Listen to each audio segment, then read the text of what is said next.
Bandeko, bola na biso atango nyonso. Landa biso atango nyonso. To sa musala sans condition. Poya lobaki. Bozui ya ofele, bo pesa pe ya ofele. Nzamba pambola bino ya kombo la Yesu.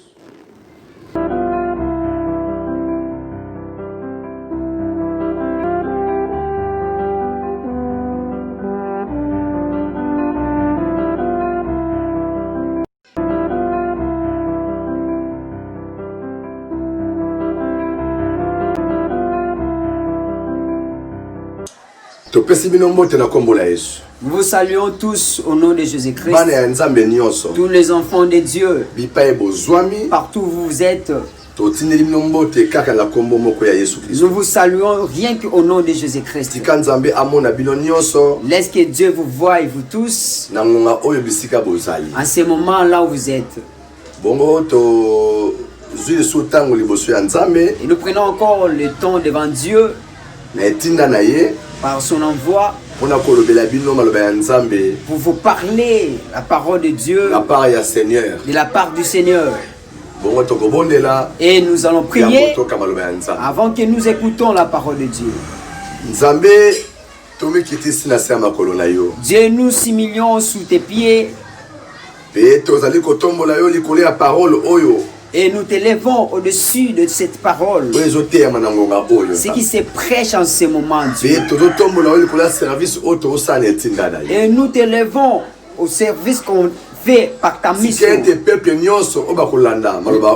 Laisse que tout le peuple qui suivra cette parole ne m'écoute pas ma voix, mais qu'il écoute ta voix. Qu'il ne suive pas ma parole, mais qu'il croit et accepte ta parole. À tout moment qu'ils suivront cette parole, laisse que dans cette parole, que l'onction de Dieu sorte. La grâce de Dieu sort de là. La puissance du Saint-Esprit qui délivre sort aussi de cette parole. Parle à ton peuple à travers ton Saint-Esprit. Au nom puissant de Jésus-Christ. Amen. Mais bien-aimés dans le Seigneur, nous sommes venus aujourd'hui vous parler sur cette parole. Le temps de la délivrance. Le temps de la délivrance. Et nous sommes dans le livre d'Exode chapitre 3. Chapitre 3 verset 7 à 10. Nous allons lire au chapitre 3 verset 7 à 10. Dit Yahweh alobi, j'ai vu la souffrance de mon peuple qui est en Égypte. namoni pasi ya libota na ngai oyo ezali na Égypte. Et j'ai entendu les cris qui lui font pousser ses oppressés. Pe na yoki kolela na bango, koganga na bango oyo wapi banguna babulisi batu mabe bazali kotinika bango na pasi yango. Car je connais ces douleurs. Pona yebi pasi na bango. Je suis descendu pour les délivrer de la main des Égyptiens. Na kiti pona kangola bango na maboko ya ba Égyptien. Et pour les faire monter de ce pays dans un bon et vaste pays. Pe pona kolongola bango kuna na kenda bango na mboka oyo ezali ya malamu. Dans un pays où coule le lait et le miel. Mboka oyo ezali na miliki pe mafuta na nzolo. Dans le lieu qu'habitent les Cananéens, les Étiens, les Amoréens, les Phérésiens, les Éviens et les Jébusiens. Voici les cris d'Israël sont venus jusqu'à moi.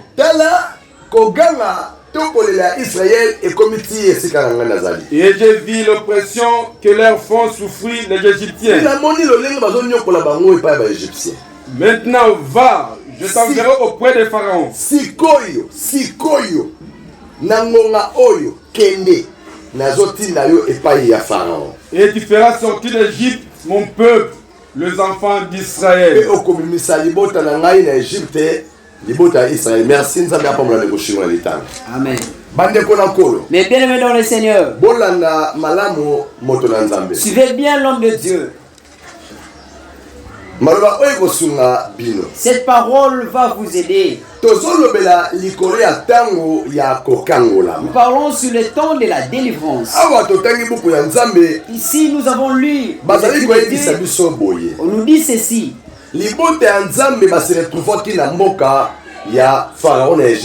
Le peuple de Dieu s'est retrouvé dans le pays des pharaons en Égypte.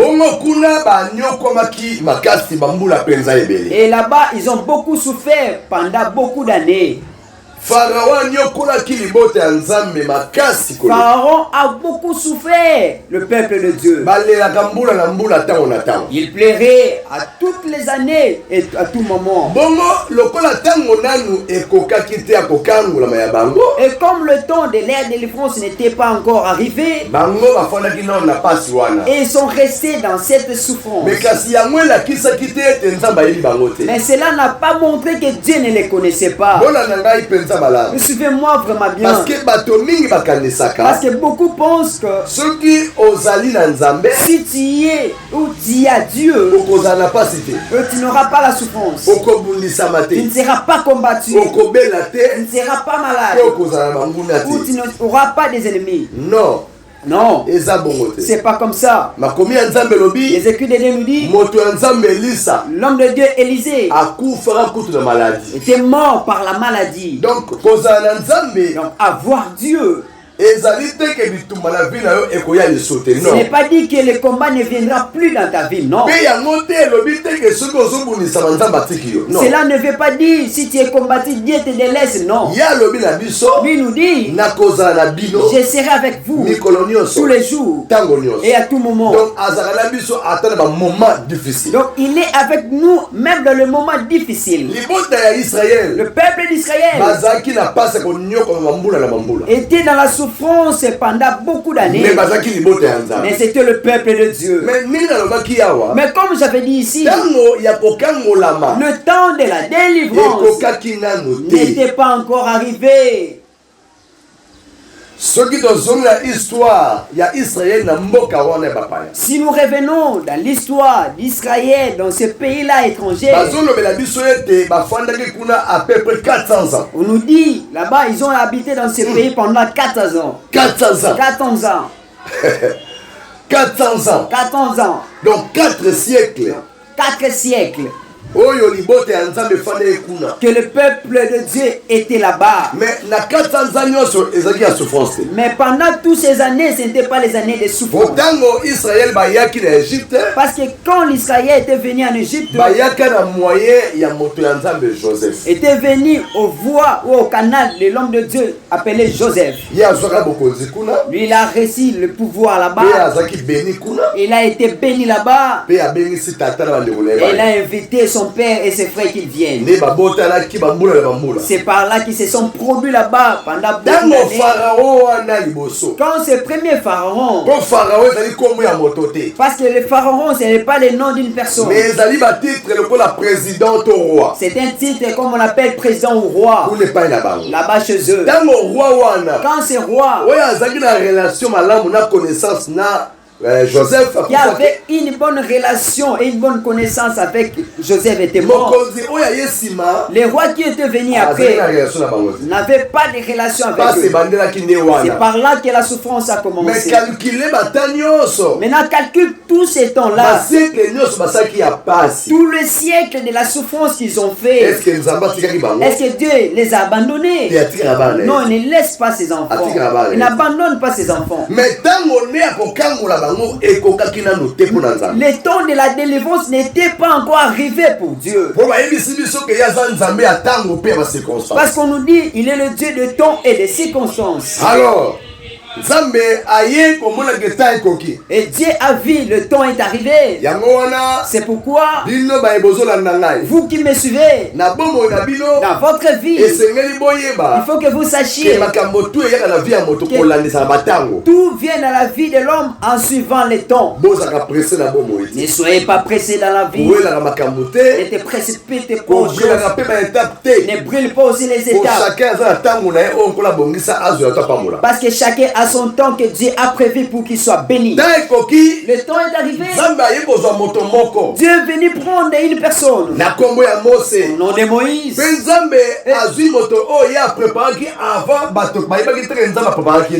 Dieu a pris la personne qu'il a préparée avant que les gens sachent que Dieu l'a préparée.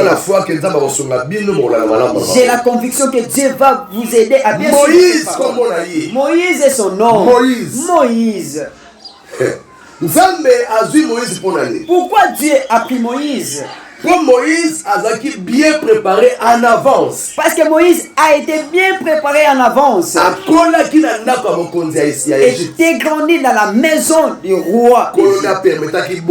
C'est Dieu qui a permis comme ça. Parce qu'il savait un jour il va l'utiliser pour combattre pour son peuple. Il faut que je le laisse là-bas afin qu'il apprenne et c'est l'air intelligent. Si tu combats avec une personne qui connaît bien ses faiblesses, c'est bien bon. Que Dieu soit loué. Mais bien aimé, c'est pourquoi dans la divinité, ne se précipitez pas à se faire des hommes de Dieu. Parce que la chose d'être l'homme de Dieu, c'est une chose de la mission de délivrer les gens. Dieu a pris Moïse. Il a élevé comme un instrument valable pour la délivrance de son peuple. Dans Moïse, Dieu a mis toutes les capacités. Il a doté des qualités. Il a doté le pouvoir. Tout ce que tu vas l'accompagner pour qu'il réussisse à sa mission. Et Moïse, quand Dieu l'a appelé, il a commencé à lui dire des choses qu'il a vues et qu'il connaît dans le peuple d'Israël. Il a dit, j'ai écouté les cris, j'ai écouté leurs pleurs et j'ai vu comment est-ce qu'on les fait souffrir. Et Dieu soulignait bien son peuple. Mais il dit à Moïse, maintenant va. C'est que le temps était arrivé. C'est pourquoi je suis venu vous dire. Parce que nous passons maintenant à la révélation. Aujourd'hui, nous voulons typifier Égypte comme ceux qui vivent dans la souffrance. Des mariages de souffrance. Comme une soeur. Elle est kimbangiste. Mais on l'a amené à Mokambi pour qu'il l'aide. La maman là faisait ses affaires de vendre c'est bien au marché.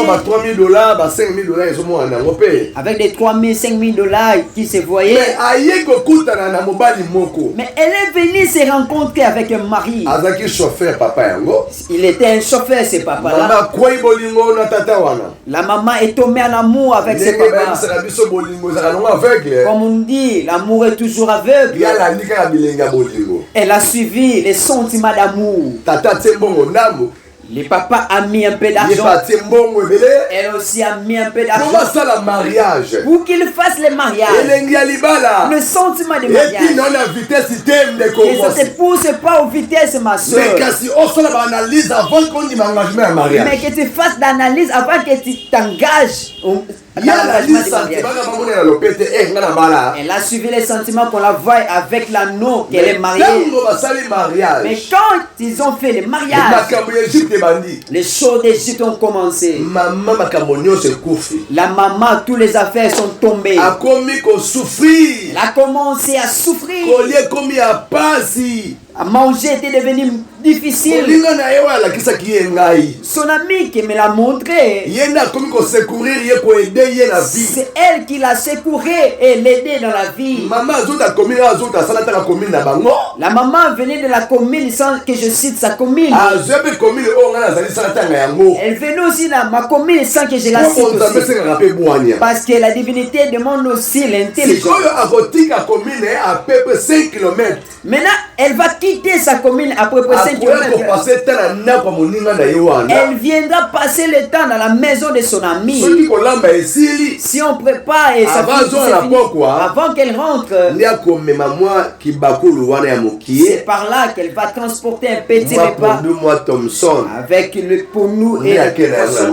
C'est par là qu'elle va les transporter. C'est comme ça que ça va passer. Elle m'a dit, papa Mokambi, ma vie avant que je me marie, ce n'était pas comme ça. Mais depuis que je suis en mariage, regarde la souffrance que je. Tu comprendras que cette maman était entrée dans le pays des Pharaons. Et c'est pourquoi elle devrait être délivrée. Donc l'Égypte est pour beaucoup la vie de souffrance. Les familles de souffrance. Les familles ténébreuses. Des mauvaises réalités. C'est ce que nous typifions comme Égypte. Et les hommes de ténèbres qui bloquent les vies humaines. Ils ne veulent pas que des femmes voient des bonnes choses. Ils ne veulent pas que les universités trouvent des emplois. Ils ne veulent pas qu'aussi les intelligents soient engagés. Qui ne veulent pas ce que Dieu a donné, la grâce, la bénédiction. Leur œuvre, eux, de bloquer les vies humaines, de détruire les choses des vies humaines. Ce sont là vos pharaons. C'est pourquoi moi je suis venu vous dire. Combien de temps tu as effectué avec cette souffrance? Toi qui me suis, suivez-moi bien. Comme un homme de Dieu. Ces choses de la souffrance, ces problèmes, c'est spirituel. Sache que la vie de l'homme, son pouvoir provient de l'esprit. Même des bonnes choses ou de mauvaises choses, ça provient de l'esprit. Dans la vie de l'homme, beaucoup souffrent spirituellement, mais leur corps subissent les conséquences des souffrances de même beaucoup de familles, ils vivent vraiment en Égypte. La pauvreté les a revêtus. La malédiction les a revêtus. Les ténèbres les a couverts. Et les esprits diaboliques les a bloqués. Mais dans le corps, ils subissent les conséquences des choses spirituelles. Moi je parle de la délivrance spirituelle. Je parle de la délivrance spirituelle dans ta vie et dans ta famille. Fais attention. Ne blague pas dans ta vie. Si ton esprit est frappé, ton corps, ta vie est aussi frappé. Si ton esprit est bloqué, condamné quelque part, et ton corps et la vie est bloqué. Le corps humain n'a pas le pouvoir de se délivrer ou se sauver. Pour que tu me comprennes bien. Tu vois l'esprit qui est dans ton corps. C'est lui-là qui est toi. C'est lui qui fait déplacer le corps que tu revêtis. Ce n'est pas l'intelligence humaine, mais c'est l'esprit que Dieu a mis en toi, qui songe la nuit, qui voit des choses la nuit. Et c'est cet esprit-là qui te fait réveiller le matin. Que j'aille me laver, que je me revêtis. Non, je ne sortirai pas. Je ne sens pas bien. C'est celui-là que moi je m'adresse. À cet esprit-là, qui était en Égypte et qui m'écoute bien. Toi, Philémon. Toi, Tonton Dinga. Toi, Norman Mavuela. Toi, Samson Mandiang. Je ne m'adresse pas à ton corps. Je m'adresse à ton esprit. que si celui-là est délivré, ton corps aussi est délivré. Jésus. Les choses que je dis sont avec l'onction de Dieu. C'est que faut, quand tu me suis, tu ouvres le cœur pour que tu sois délivré. Tout le temps que tu as souffert, c'était un temps de souffrance. Tout le temps que tu as pleurniché avec des choses que le monde des ténèbres a fait pour toi, c'était le temps de ces choses. Le temps de ta délivrance n'était pas encore arrivé. Mais maintenant, Dieu dit à Moïse, maintenant, Sikawa, Kende, certainement le temps est arrivé. Pour toi aussi, le temps est arrivé. Ne doute pas. Tu connais bien ta vie. Toi, tu te poses des questions. Pourquoi toujours moi comme ça? Nous avons vu beaucoup de femmes. 5 ans, 8 ans, 10 ans passés. Si tu la vois 5 ans, 8 ans passés, tu diras, c'est vraiment une belle créature. Mais regarde aujourd'hui. Tu manges aussi. Mais le corps commence à veiller. Ta féminité commence à faner. Tu commences même à forcer des mascaras. Je suis venu te dire la délivrance que je t'apporte. Même si tu n'appliques pas le mascara, même si tu ne fais pas le maquillage, l'onction de Dieu qui suivra après cette délivrance va changer ta peau, va rajeunir ton corps au nom de Jésus-Christ. Tu mérites la délivrance. Tu as vu ta souffrance. Tu as beaucoup pleuré. Quand tu vas te laver aux douches, comme on dit ici à Kinshasa, tu te laves. Tu dis, ah mon Dieu, jusqu'à quand ma souffrance? Quand tu dors, tu commences à faire des insomnies. Les pensées te surpassent. Mais le jour où tu as pensé, le jour où tu t'es parlé, le Dieu qui nous voit partout, il a vu. Il a attendu aussi. Il n'a pas attendu. J'ai vu la souffrance de mon père. Au nom de Jésus. Au nom de Jésus-Christ. Je suis venu te dire. Le temps de la délivrance est arrivé pour toi. Le temps de la délivrance est arrivé pour ta famille. Je connais un bien-aimé. Il est venu m'appeler pour que j'aie prié pour lui. Je pense que l'interprète était aussi là. C'est bien aimé. Si elle dort comme ça, voit des géants qui sortent, qui apparaît, qui commence à les frapper. Lui-même aussi, les géants. Mais là-bas, en esprit, mais on lui frappe. Il n'y a pas moyen qu'il dort. Il a commencé à pleurer. Il a fait appel à ses cousins, ses grands frères. Quand je suis entré, je lui ai vu pleurer. Oh mon Dieu, qu'est-ce que je fais au monde? Qu'est-ce que je fais, mon Dieu? Qu'on me frappe comme ça. Quand je suis entré, je lui ai appelé par son nom. Mon frère, il s'est tourné. Mon Kambi.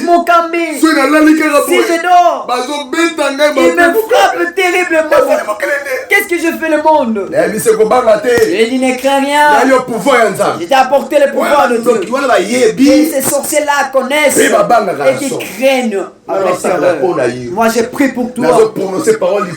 Je prononce la phrase sur toi. Tu vas dormir plus que celui qui a pris le Valium. Je lui ai imposé la main quand je suis parti. Plus qu'un bébé. Il a dormi jusqu'au matin. Aujourd'hui, ça fait 1 année et demie. Donc, il était quelque part.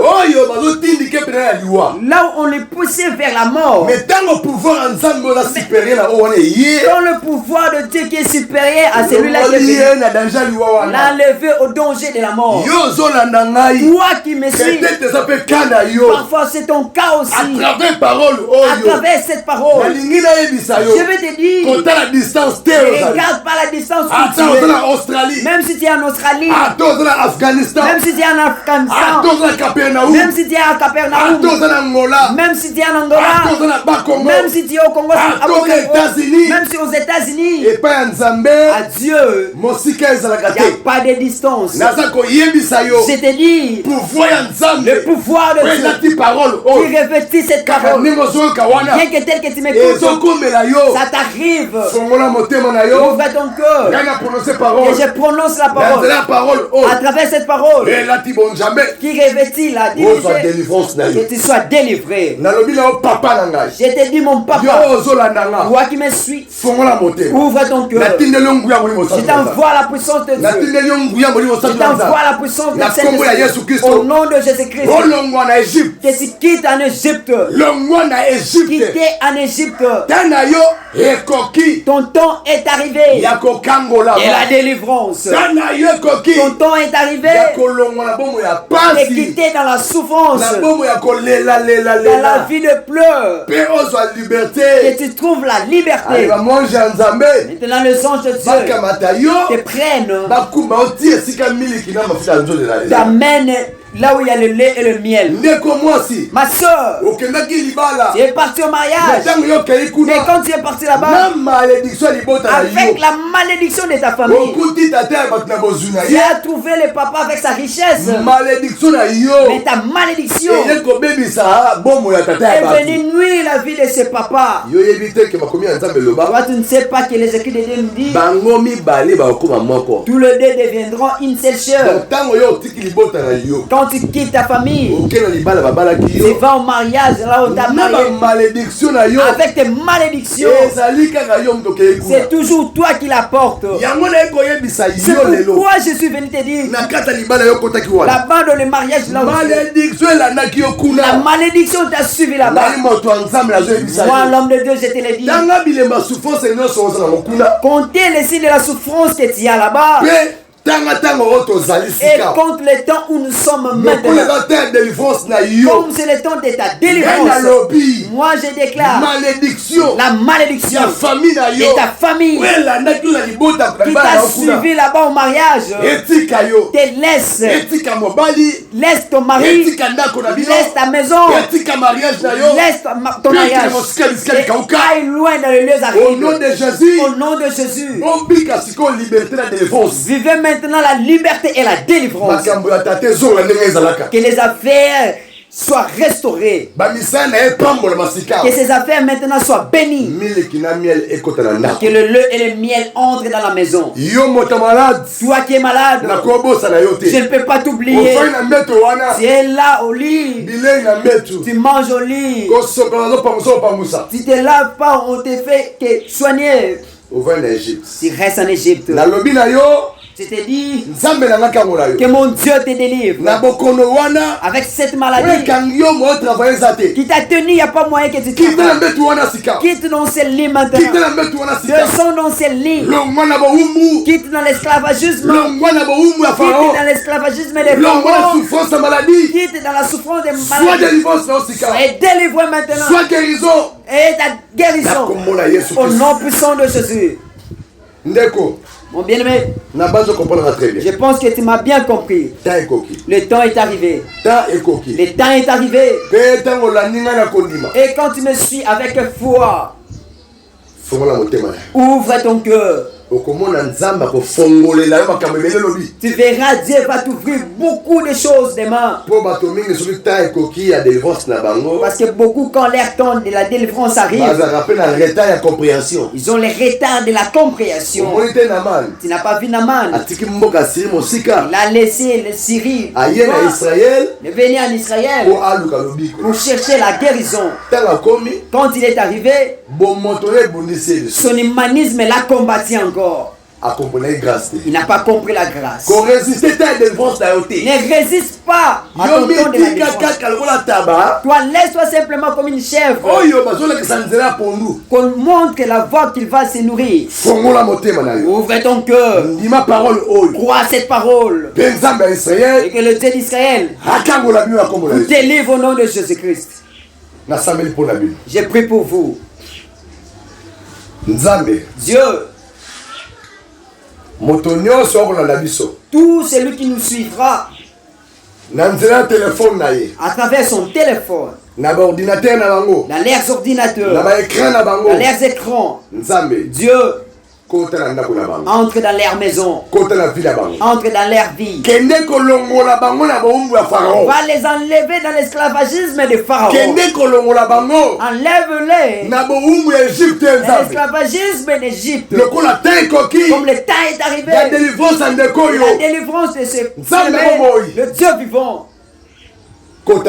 Entre là-bas. Fais-les sortir dans la souffrance. Et moi je crois par l'envoi que tu as donné de propager ta bonne nouvelle, Dieu, et tu fasses passer tes signes. Laisse que toutes les maisons vivent la délivrance aujourd'hui. Et toutes les familles vont nous suivre et trouvent la délivrance dans leur vie. Bénissons ton nom au nom de Jésus. Amen. Amen. Et Dieu vous bénisse. Et nous vous resaluons encore pour la seconde fois. Ce qui vous suit après la bonne prédication qui vous est donnée. Que Dieu te bénisse, toi qui as laissé le temps de nous suivre. Votre Mokambi Adeli Bizezila, l'homme de Dieu. Comme tu m'as réussi à travers les images, voici mon nom. Je suis le dirigeant de l'ensemble Fils du Prophète. La République démocratique du Congo. Et République démocratique du Congo. La capitale à Kinshasa. À Kinshasa, la capitale. Vous verrez le numéro de téléphone au bas de l'écran. Si tu es convaincu de nous suivre, même dans la téléphone l'adresse même à travers les téléphones dans l'adresse où nous sommes, appelez-nous quand vous voulez nous appeler. S'il y a aussi une nécessité qu'on se déplace jusqu'à vos maisons, partout où vous serez. Nous sommes des serviteurs du Seigneur. Nous allons faire les sacrifices de venir jusqu'à chez vous. Même des maisons demandent aussi la délivrance. Nous allons venir. Nous allons déclarer pour que les choses qui sont entrées dans la maison quittent aussi. Bénissons notre frère Becker Makantela et derrière la caméra. Nous bénissons l'équipe technique et nous bénissons tous les serviteurs de l'ensemble. Tous ceux qui soutiennent cette œuvre de près ou de loin, sans pourtant que je cite leur nom, je les bénis aussi. Laisse que Dieu vous bénisse abondamment. Suivez-nous ici, Assemblée Fils du Prophète TV tous les jours. Et vous ne serez pas dessus. Nous faisons que l'œuvre guérit et propager la bonne nouvelle de Dieu dans le monde. Que Dieu vous bénisse.